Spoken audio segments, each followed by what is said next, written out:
საჯარო საზოგადოებრივი ფორუმი წუთი-წუთზე დაიწყება. მისასალმებელი სიტყვა სიმონ ჯანაშია, პოლიტიკური პარტია თავისუფლების მოედნის ერთ-ერთი ლიდერი წარმოთქვამს. ამის შემდეგ უკვე შესრულდება საქართველოს ჰიმნი, რომელსაც მარიამ როინიშვილი შეასრულებს და შემდგომში უკვე მოდერატორების მხრიდან კითხვა-პასუხის რეჟიმში გაგრძელდება პროცესი. დღევანდელი ფორუმის ფარგლებში შეიძლება ითქვას, რომ ძალიან ბევრი სხვადასხვა სფეროს წარმომადგენელი გაერთიან და ეს იყო საჯარო მოსაწვევი გავრცელდა საჯაროდ ყველა იმ ადამიანისთვის, ვისაც სურს რომ მიიღოს მონაწილეობა საქართველოს მომავალი 10 წლეულების განმავლობაში, როგორ შეიძლება დაიგეგმოს სამოქმედო გეგმა, როგორ შეიძლება ადამიანების სხვადასხვა განსხვავებული, თუნდაც პოლიტიკური შეხედულებების მქონე პირები გაერთიანდნენ და ქვეყნის უკეთესი მომავლისთვის იმუშაონ. სწორედ ეს არის დღევანდელი შეხვედრის მთავარი მიზანი. დღევანდელი ფორუმი საქართველოს გულისთვის არ იქნება ბოლო, ეს არის პირველი და შემდგომ პერიოდში აუცილებლად გაგრძელდება, როგორც ამას დღევანდელი შეკრების ორგანიზატორები ამბობენ. წუთი-წუთზე უკვე ფორუმი უნდა გაიხსნას და სიტყვით მიმართვები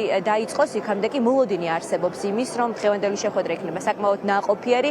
ყველა ჩვენი რესპონდენტი და აქ შეკრებილი მოქალაქე დღეს ამბობს იმას, რომ მიუხედავად იმ რეპრესიებისა, რომელსაც უკანასკნელი წლების განმავლობაში ქართული ოცნება პრაქტიკულად ყოველდღიურად აძლიერებს სამოქალაქო საზოგადოებაზე, ახლა არ არის დრო, რომ წარსულზე ჩაიციკლოს სამოქალაქო საზოგადოება, ამიტომ მნიშვნელოვანია მომავლისთვის გაერთიანდნენ ეს ადამიანები და ეს იდეაც, რომ სამოქალაქო საზოგადოება საქართველოს გულისთვის ახალი ფორუმით, ახალი ძალებით გაერთიანებული იყო, სწორედ აქედან წამოვიდა.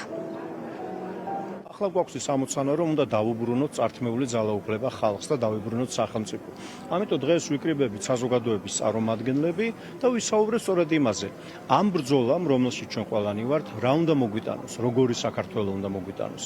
ეს ძალიან მნიშვნელოვანია, იმიტომ რომ ჩვენ უნდა დავინახოთ ის მომავალი, რომლისკენაც მივდივართ, იმისთვის რომ გაგვიადვილდეს იქამდე მისასვლელი გზის გავლა. ამ ფორუმის მიზანი არის, რომ ვილაპარაკოთ არა იმ პრობლემებზე, რომელიც დღეს გვაქვს, არამედ იმ საქართველოზე, რომლის აშენებაც გვინდა და რომლის გულისთვისაც ღირს შრომა და ბრძოლა.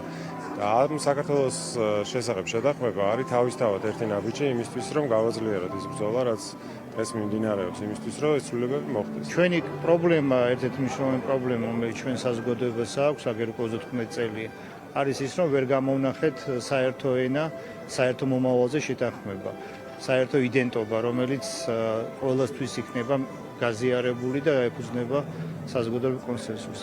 ეს დღევანდელი ფორუმი არის მცდელობა იმის, რომ დაიწყოს პროცესი, რომელშიც სხვადასხვა ჯგუფები, სხვადასხვა ძალები, განსხვავებული ადამიანები თუ საზოგადოებრივი გაერთიანებები იპოვიან თავის ადგილს.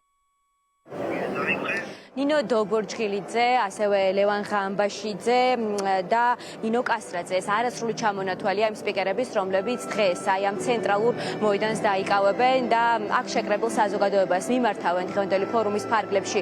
სიტყვით დღევანდელი შეკრების მთავარი მიზანი არის ის, რომ ახალი საზოგადოებრივი ფორმირება იყოს სახეზე იმ ადამიანების გაერთიანებით, რომლებიც განსხვავებულად ხედავენ საქართველოს განვითარების და წინწასვლის პერსპექტივას, თუმცა ხედავენ იმას, რომ ჩვენი ქვეყნის მომავალი არის ევროპული და სწორედ აი ამ რეპრესიების ფონზე არის მნიშვნელოვანი ამ სხვადასხვა განსხვავებული პოზიციის მქონე ადამიანების გაერთიანება, საიმსოდ რომ ერთობლივი და უფრო ძლიერი ნაბიჯები გადაიდგას.